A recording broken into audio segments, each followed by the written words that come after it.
Now usually it's Motorola who wins the most likely to give your uncle Spurt an aneurysm by launching far too many smartphones at once award, but it looks like in 2025 Samsung may have pipped them to it. By my count, they've already spaffed out 10 fresh new blowers in 2025, with yet more on the way. And I've had my grimy mitts all over them for a thorough bit of review type action. So here's a closer look at Samsung's current smartphone lineup and which one might be best for you. And for more on the latest and greatest tech, please do subscribe, ding the old notifications bell. Cheers! Now, if you want the absolute best Samsung Pocket Pal right now, that's easy. It's the trouser-filling Galaxy S25 Ultra. This may be approximately the size of the average Land Rover, but it's also packed with clever-ass features that you won't find on any other Sammy phone. Now the Ultra comes in a choice of 4 colours: titanium silver blue, white silver, grey and black. As usual, you got a frosted finish here on the S25 Ultra, so it doesn't get all smudgy and nasty. If you get any cack on it, just give it a quick polish and it'll be looking box fresh in seconds. And apparently Samsung's titanium frame is even tougher than before, more tightly packed particles. Some proper science type gubbins, but of course only the test of time will truly tell how tough that frame is. And then protecting that almighty display, you've got Corning's Gorilla Armor 2, a slightly upgraded version of the glass found on last year's S24 Ultra. As before, the main benefit of this is the fact that it is highly anti-reflective. So as you can see there, fierce studio lights barely give it any bother at all. And apparently that Armor 2 glass is a bit tougher than before as well, so even more scratch and drop resistant, although Samsung hasn't bothered to slap a screen protector on there, either because it's super confident in that Armor 2 or it's just a bit stingy. So you might want to put your own screen protector on there just in case. And the S25 Ultra, like the rest of the S25 series, is IP68 water and dust resistant. Now Samsung has packed its usual ultrasonic fingerprint sensor into that almighty S25 Ultra display, and I found that even if my hands are quite grubby or even slightly moist, this scanner still does its job admirably, same as always, no jip whatsoever, and as you can see they're nice and responsive. And there's not too much to say really about the 6.9-inch dynamic AMOLED panels slapped on the front end of the Galaxy S25 Ultra, as it's essentially the same tech that we've already seen on the S24 Ultra. Nice spacious panel, the Quad HD Plus resolution does keep those visuals pin sharp despite the size of this thing. You just got to remember to actually activate Quad HD Plus resolution in the settings. Really bright, poppy, vibrant visuals as well, certainly on the default vivid display settings. And in lower light situations, that brightness can dim all the way down as well to keep things comfortable on your peepers. However, apparently when it comes to the PWM dimming situation, the S25 Ultra hasn't improved at all over the S24 Ultra. So if you are sensitive to a bit of OLED flickering, you're probably going to want to try this thing out before you buy. Personally, I haven't suffered any discomfort using the S25 Ultra, even in low light, even for a good hour or two at a time. And your Uncle Spurt gets migraines, it's generally booze related. And as for the stereo speakers slapped on the Galaxy S25 Ultra, well, absolute bangers. So the display tech, proper eye pleaser, but seen it all before. But one of the key upgrades for the Galaxy S25 Ultra versus the previous generation is the Snapdragon 8 Elite that's stuffed inside of that shiny chassis. It's actually the 8 Elite for Galaxy, so apparently it's been slightly overclocked compared with the regular Snapdragon 8 Elite. Not that it really matters, because this chipset is an absolute beefcake. It's backed here by 12 gigs of RAM as usual. So everyday running on the S25 Ultra, absolutely silky smooth. And of course, you gamers are gonna absolutely ruzzy adore this thing. Samsung's Galaxy S25 Ultra pisses all over even the most demanding intensive Android fare like Wuthering Waves and Genshin Impact, keeping them running at a perfect 60 frames per second, even on the maxed out visual settings. You've got yourself a massive 5000 mAh capacity battery, and the battery life has been absolutely excellent on this thing. I found that even with 6 or 7 hours of screen on time a day, lots of camera action, a little bit of gaming here and there, I still have plenty of juice left in the tank when I get all tucked up with Teddy at night. And while the 45-watt charging ain't the fastest around, it's certainly perfectly decent. Slam a cable in there for just 20-30 minutes, you get a good chunk of that battery life back. Now you got Samsung's OneUI 7 slapped on here on top of Android 15, and it's certainly an improvement over the old OneUI 6. You got the context sensitive AI select, which is pretty good. So for instance, if you conjure this up while you're checking out a photo that you particularly like, you can get AI select to set it as your wallpaper. You can also quickly circle any invite information you get to add it to your calendar. You can also quickly and easily translate anything that hasn't already been automatically translated, and it's all super nippy and it happens right there on the device. And of course, can't forget about the good old S Pen stylus, which is cunningly concealed in that corner orifice as always. This looks and feels basically the same as last year's S24 Ultra S Pen. You get the same pen icon pop up when you unsheath the S Pen. As always, it's very handy for quickly sketching on documents, making little notes or doodling or whatever.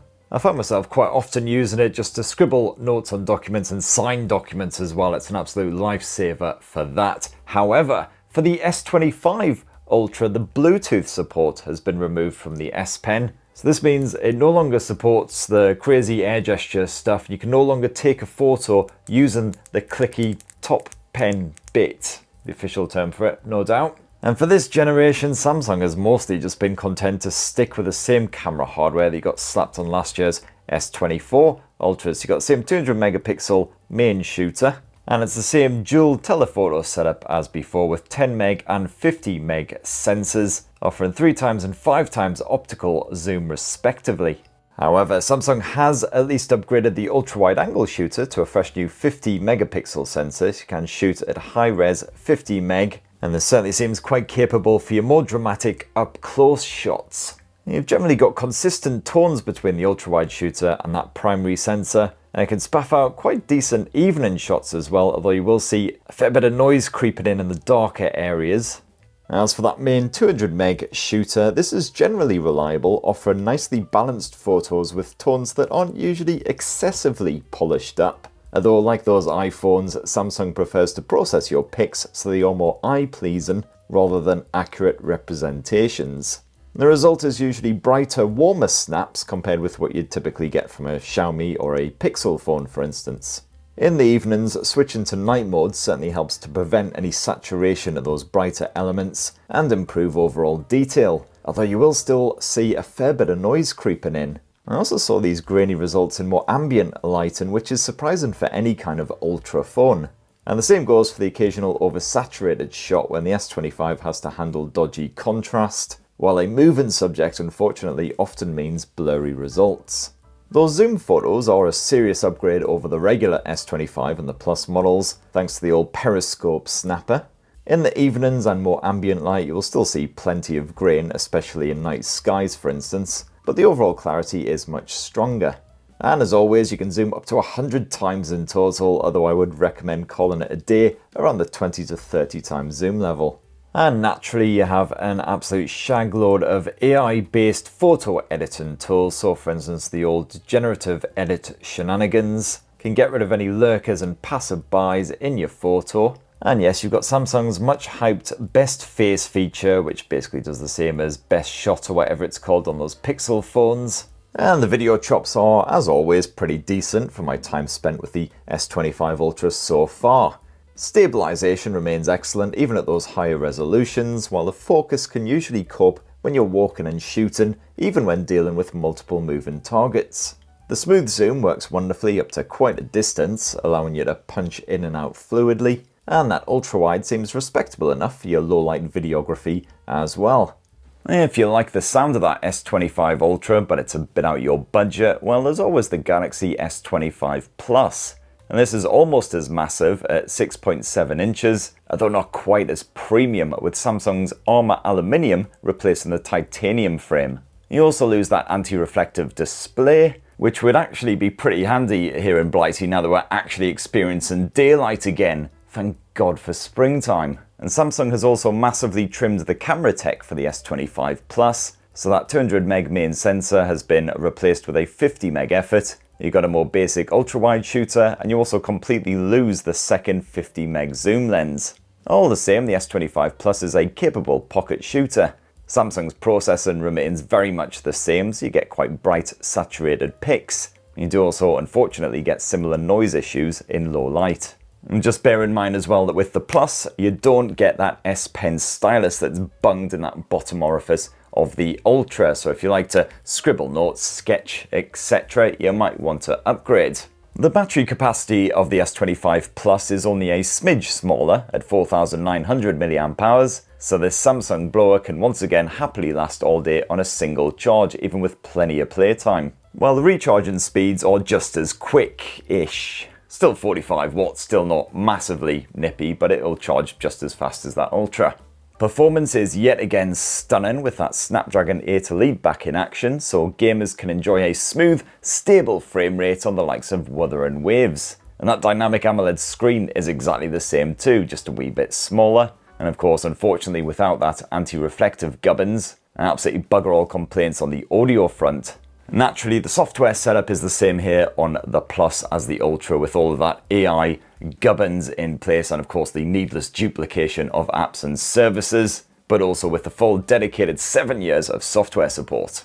Now, if you want a Samsung smartphone that's actually compact, well, your best option is the 6.2-inch Galaxy S25. This is considerably dinkier than the Plus and Ultra models, and also most other smartphones in 2025. And it's basically a shrunken version of the Plus, although squint a wee bit harder and you will spy a few downgrades here and there. For a start, you only get a measly 128 gigs of storage as standard, which of course fills up faster than my vomit bag whenever I accidentally watch a bit of Mrs. Brown's Boys. The dynamic AMOLED display is scaled back from Quad HD Plus to Full HD Plus resolution, although the smaller dimensions here means those visuals are still pleasingly crisp, while the battery has also shrunk to just 4,000 mAh.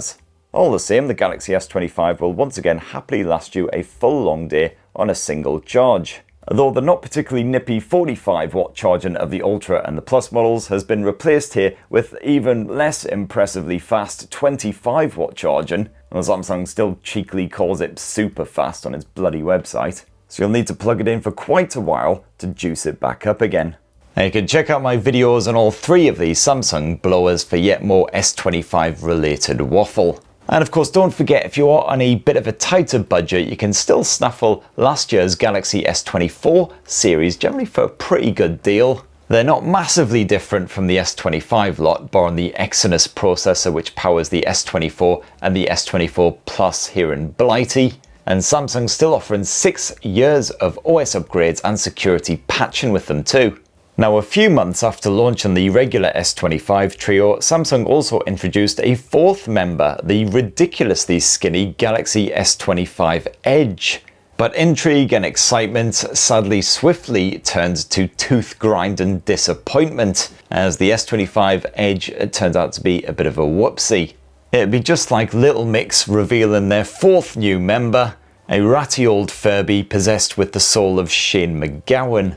The Edge is certainly slim, as promised, no complaints there, but the trade-off is subpar camera tech and some pretty ruddy, terrible battery life. So unless you only plan to stare at your gorgeous, slender new blower and not actually turn it on or use it, I would say look elsewhere, especially as this phone costs basically the same as the S25 Ultra. Now, if you're looking for something a bit cheaper, well, why not try the Galaxy A56? This capable mid-range mobile boasts a similar premium finish to the S25 lot, plus almost the same OneUI experience and a still proper commendable 6 years of software support. Although some of the specs and other bits have been slashed a wee bit in order to reach that more palatable £500 asking price. Now, while Samsung hasn't made any massive changes for the Galaxy A56 as far as design goes, a few subtle tweaks here and there. For one, it's now a wee bit slimmer than the previous generation at 7.4mm, while those bezels are also now a wee bit skinnier, so the display has filled out to 6.7 inches, although there is still obvious room for improvement, especially down below the display where you've got a slight sort of mini Jimmy Hill chin. But you know, the A56 looks and feels like a premium device. You've got that good old heft, of course, you've got the metallic frame, all the key factors. You've got a bit of Gorilla Glass Victus Plus front and back end on the A56. So far, touch wood, no little scratches or nicks whatsoever on that screen. Now, besides that glossy arse, the only real difference in design between the Galaxy A56 and most other Sammy blowers is this fresh new linear camera layout. And by the way, that's Samsung's official name for it. I can't take the credit for that one, rather than the usual separate camera islands. You got a choice of 4 colours as usual with the Galaxy A56. Awesome graphite, awesome light grey, awesome pink, and olive of the awesome variety, of course. And while you don't get an ultrasonic fingerprint sensor unlike the S25 lot, you do have a pretty decent optical fingerprint sensor. As you can see, they're not the fastest around by any means, but it rarely fails, only if your fingers are particularly grubby, sticky, or whatever. No questions asked. Now, absolutely zero prizes for guessing that on the software side, it's Samsung's own OneUI 7 launcher slathered there on top of a bit of Android 15.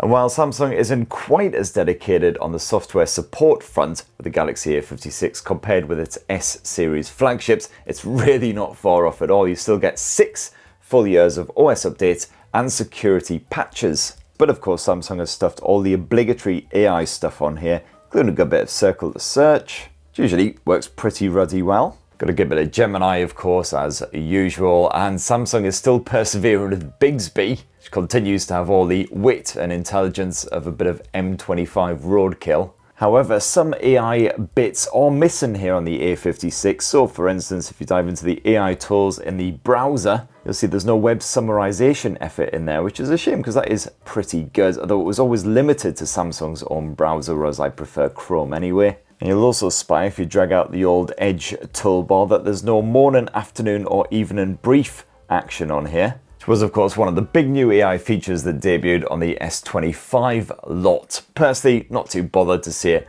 not stuffed on here, because I found it about as useful as a first aid kit filled with Haribo and porn mags. I mean, you'll bleed out, but I guess at least you'll die happy. The rest of the OneUI experience, pretty standard stuff. Good to see a good bit of eSIM action here on the A56, which is particularly handy if you do a lot of traveling. Just want to slap a temporary local SIM on there. And fantastic news on the storage front, because here in Blighty, you got 256 gigs of the stuff as standard here on the A56, which is double what you get in the base S25. Although sadly it's not all good news, because for this generation Samsung has scrapped the micro SD memory card support. You can only slap a couple of SIMs in there now. Not really much to report as far as the display tech's concerned. Here on the Galaxy A56, that screen is slightly enlarged to 6.7 inches. Still a Full HD Plus panel, reasonably crisp visuals. And on the default vivid mode, certainly quite punchy, poppy images as well. Got full HDR10 streaming support in services such as Netflix. The contrast gorgeous as always. It's not quite as bright as some rivals, hits around 1200 nits in high brightness mode, but a slight boost over the previous generation and works fine in quite sunny conditions, which I was actually able to test out this weekend. Was actually sunny outdoors, so I sat out there, watched a bit of footy, streamed some anime, no issues at all, wasn't squinting away. And this thing maxes out at 120Hz refresh, though it doesn't dial all the way down to 1Hz, it's not LTPO tech. And likewise, you don't have the same PWM dimming smarts as some mid-range rivals, so if you are sensitive to OLED flicker, you'll want to look elsewhere.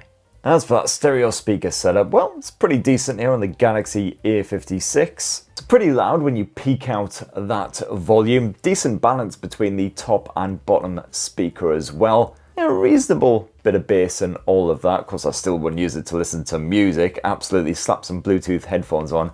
And the brains of the operation here on the Galaxy A56 is Samsung's fresh new 4nm Exynos 1580, backed by 8 gigs of RAM.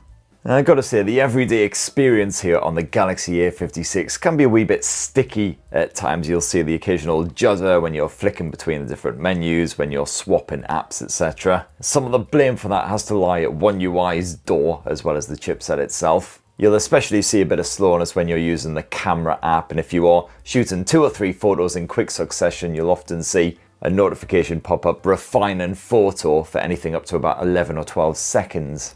As for gaming, well, that's also not quite as smooth here on the Galaxy A56 versus some of the competition like Nothing's Phone 3a, at least if you have a go on Wuthering Waves and more intensive demanding fare. On the default medium-ish graphics, the Galaxy A56 still occasionally stumbled and struggled to maintain a consistent frame rate. And if you want a proper bit of eye candy, slip it into the higher visual settings, well, you'll regularly see the A56 huffing and puffing. It's kind of like forcing James Corden to run a double marathon while wearing a concrete raincoat, which coincidentally is something I'm actively seeking to fund on Kickstarter.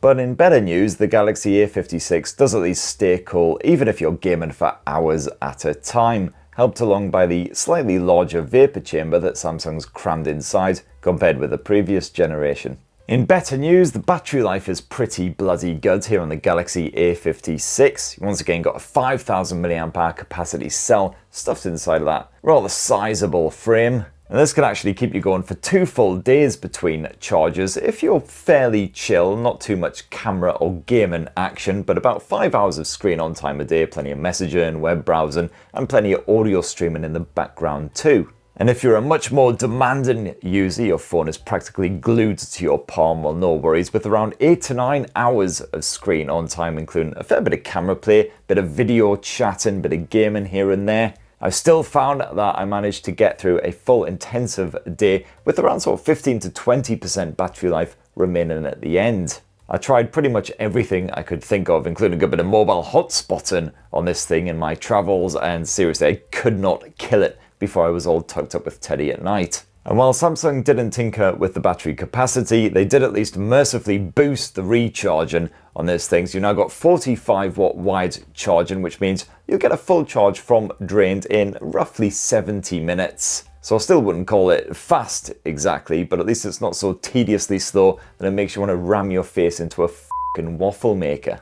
And that camera tech's also a bit more basic compared with the S25 flagships. So you don't get any kind of telephoto shooter here, just a 50 meg main shooter with optical image stabilization, a 12 meg ultra wide angle shooter, and a mostly pointless 5 meg macro effort. And I found my test shots with the A56 came out pretty well on the whole. Those pics are packed with fine detail on the default 12 meg mode, as long as you got enough light, while this mid-ranger can also cope pretty well with HDR type situations. You will get the usual Samsung brightening and color boost shenanigans, but not too many of my photos were obviously oversaturated, and most people seem to like the effect regardless. It was only really the occasional focus fail that let the A56 down, but this did happen more than expected. Samsung says that it's worked on improving portrait shots with enhanced skin tones, sky, grass, etc., although I struggled to see the difference between this and earlier models. And as usual, any motion is likely to give you a blurry pic, so you'll have to time your shots well, although the edge detection is generally decent. And somewhat counterintuitively, I actually saw a lot less noise in low light and high contrast situations with the A56 versus the S25 lot. My night snaps looked impressively bright and not really very grainy. As for the macro shooter, well, as always, that's just a bit cack really. And the ultra-wide shooter ain't brilliant either, certainly stumbles when the lighting conditions are less than perfect. As for shooting video, well, you can capture 4K footage at 30 frames per second, no 60 FPS option there. You'll have to drop the resolution to Full HD if you want to boost it to 60 FPS. And I found the Galaxy A56 attempts at video capture weren't too bad at all. Again, you'll see some saturation when the sun is shining, and the focus occasionally took a wee bit longer than expected to lock onto a subject. But the stabilization's pretty decent, video quality's reasonably sharp at 4K, and I had no problems with the audio either, although I didn't get the chance to test the A56 in gusty conditions, because the weather here has been surprisingly unsucky. And then finally for the camera tech, around front you've got yourself your basic bog standard 12 megapixel selfie shooter with the ability to pull back a bit for those group shots. And of course you've got the usual obligatory AI photo editing tools slapped on here as well, although this has been a wee bit bulky for me here on the A56. So for instance, as you can see there, if I try and get the object eraser on the go, basically just says, "Nah mate, not today." For a bit less cash, you could always grab the Galaxy A36 instead. And this is another 6.7 incher with a water-resistant Victus design, albeit with cheaper placky edging. The display is identical and another proper eye popper, while only a few other features have been ripped out, including a handful of AI bits. And that's because of the more basic Snapdragon 6 Gen 3 chipset which runs the show, and this is sadly noticeably less powerful than the A56, especially for gaming antics. Likewise, that camera tech has been tinkered with, but the Galaxy A36 is still a reasonably decent pocket snapper for the price. And if you're on a proper shoestring budget, but you're still absolutely adamant you need a Samsung smartphone, well, you can always check out the cheaper Galaxy A16 and A26, which your Uncle Spurt hasn't got around to reviewing just yet, because I do actually occasionally need to sleep. Or, yeah, if we're being honest, occasionally need to slam back half a bottle of single malt and scream at the sky until I black out. There's also always last year's Galaxy A35 and A55, which aren't available any longer on Samsung's UK website, but have a good scout about online. You'll find some cracking good deals on those. They've got a bit less storage than the 2025 models, but they do have micro SD memory card support to kind of make up for it. And very similar specs besides that across the board. But again, check out my full in-depth reviews right here on the Techsperts.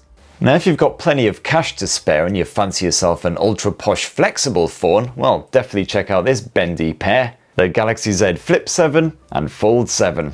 The Z Fold 7 is the big boy of this bendy duo, boasting a considerably more slender and lightweight finish compared with the Z Fold 6, but an even bigger internal screen, perfect for your multitasking shenanigans, or just kicking back with a comic or two.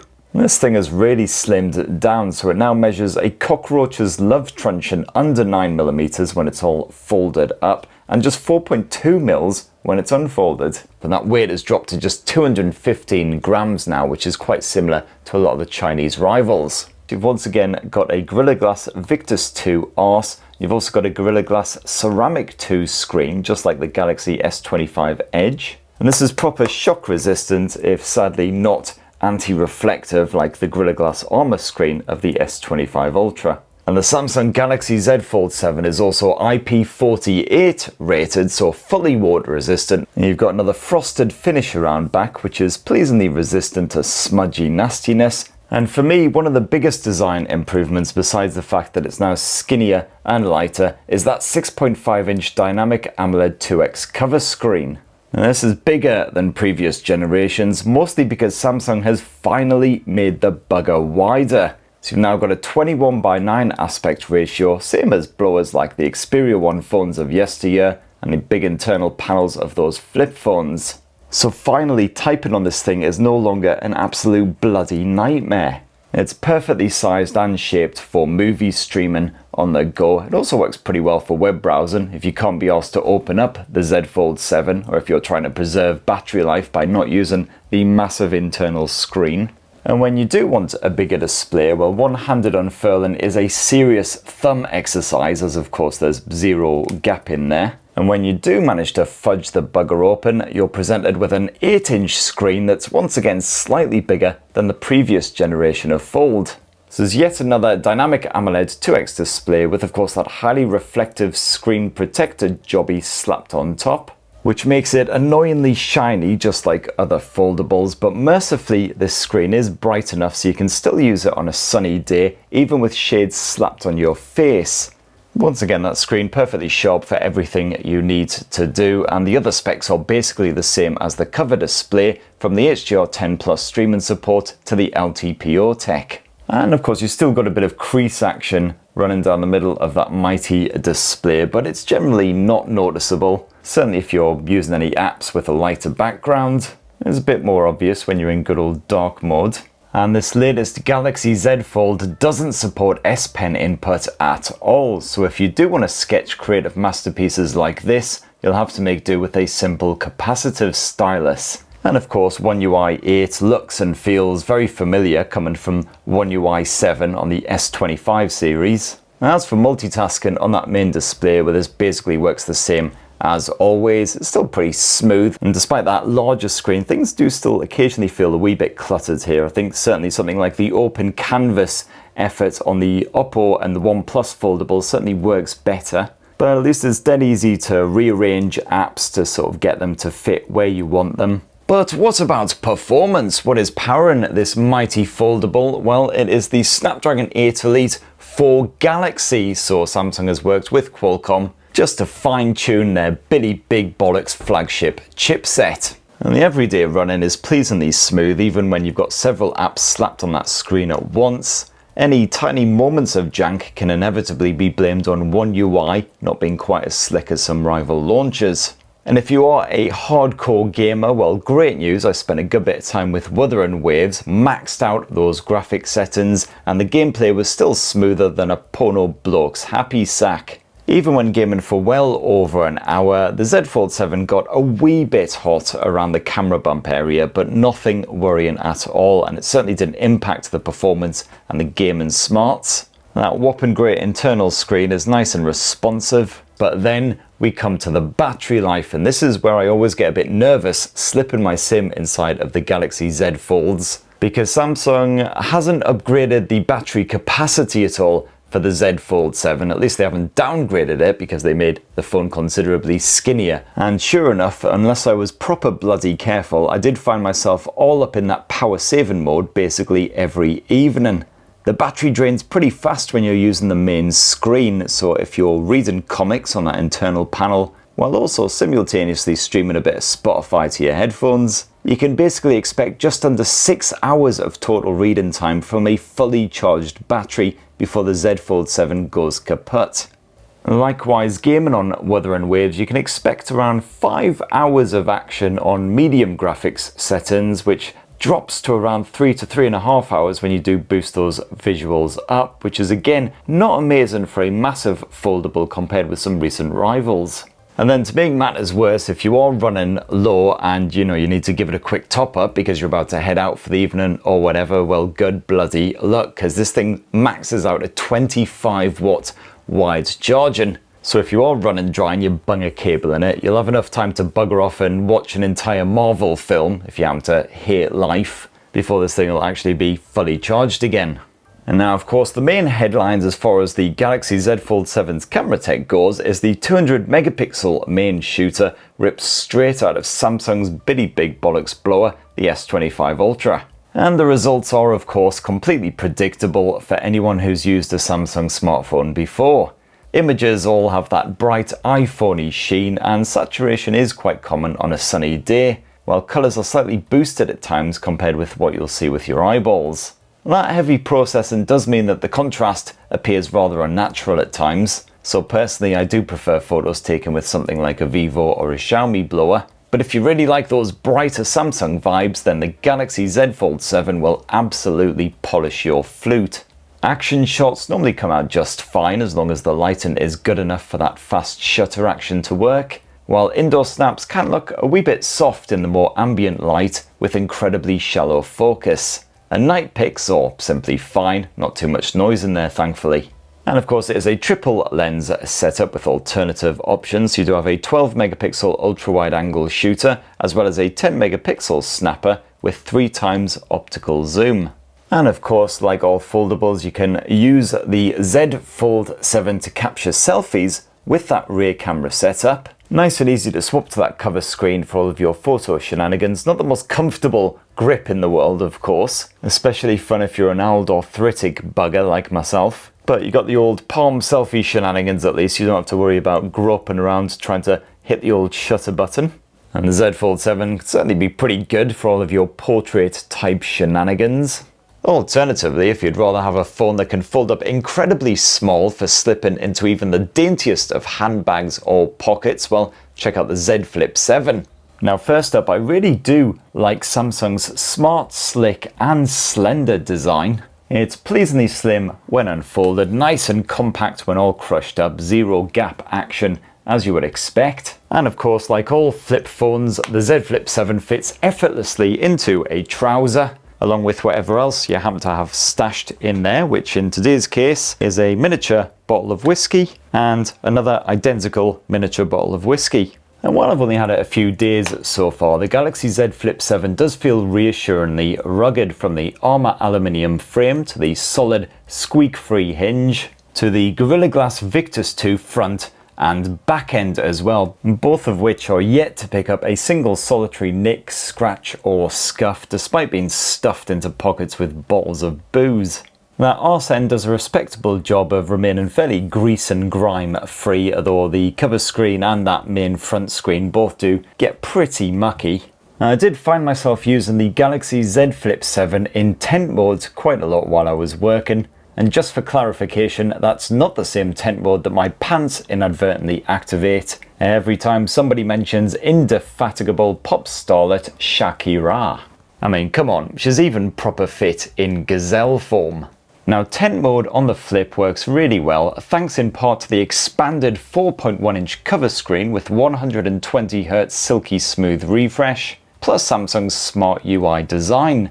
Your notifications and your media controls are literally a quick flick or a poke away. And of course all your apps are easy to access now as well, at least once you've actually installed Good Lock and Multi-Star as usual. And you'll notice that when you load up an app, a handy wee icon pops up just beneath the camera flash here at the bottom of the cover screen. And that's pretty handy because those camera bumps can sometimes get in the way a bit in full screen mode, so it's quite handy to be able to shift to landscape mode and then tap whatever you need to actually access. You can always go back into full screen mode after. Now, cover screen is now beautifully bright as well, clear to see outdoors even on a very sunny day, and you've also got full Gemini Live support on it. How slay does my hair look today? It looks like you've got a bit of a receding hairline there. Is that what you wanted to know? No, I wanted you to lie and say that I looked really good. I only usually prise open the Z Flip 7 if I'm trying to, for instance, write a message that's longer than a sentence, which isn't all that common to be fair. Most of my messages are just a few words long, roughly 50% of those obscene, and it's usually just a demand for someone to bring me booze or snacks or to help me because I've fallen and I can't get back up.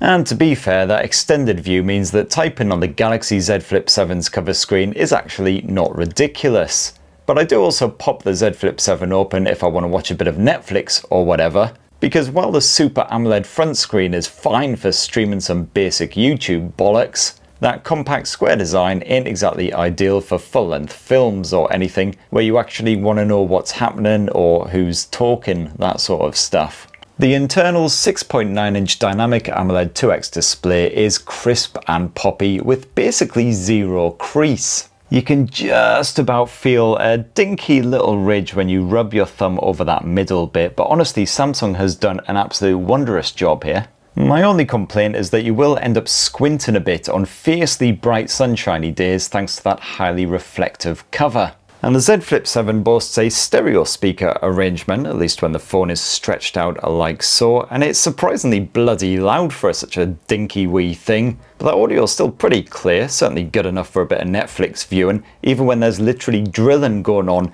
in the room right next to you. And thankfully the sound isn't muffled if you are watching some YouTube or whatever on that cover panel, even though the speakers are actually facing away from you. Now, the Galaxy Z Flip 7 is the first ever smartphone to use Samsung's fresh new 3nm Exynos 2500 chipset, backed here by 12 gigs of RAM. And the everyday handling is pretty smooth, although you will see the occasional bits of OneUI jank, which is pretty standard really. It's the occasional wee judder when skipping through your menus or your desktops or whatever. And sadly, the Galaxy Z Flip 7 hasn't proven quite as strong as the likes of Motorola's Razr 60 Ultra when it comes to gaming. You've got a decent enough gamer mode slapped on here, but even on the highest performance setting, that frame rate regularly struggles whenever you get into a bit of a barney with the locals. Wuthering Waves is still playable, but it feels rather sluggish, so I would recommend knocking down the visual settings just to keep things moving along a bit more smoothly. And also, the Z Flip 7 sports a pretty dinky 4300 mAh capacity battery, which again is smaller than some rivals like that Moto Razr, although infeasibly it's almost as big as the one that Samsung shoved into the Z Fold 7. And as always, I would say if you live quite an active lifestyle, you're constantly out and about shooting your mug, uploading those pics to the social medias, all that good stuff, you'll probably find you're struggling with the Z Flip 7's battery life by the end of a busy day. Whereas personally I found with around 5 to 6 hours of mixed screen on time, plenty of messaging, web browsing, a bit of camera action as well, the occasional wee video chat, and a fair bit of Spotify streaming in the background as well. I typically ended up in battery saver mode by the end of the day, but I still have usually around 10% battery life remaining.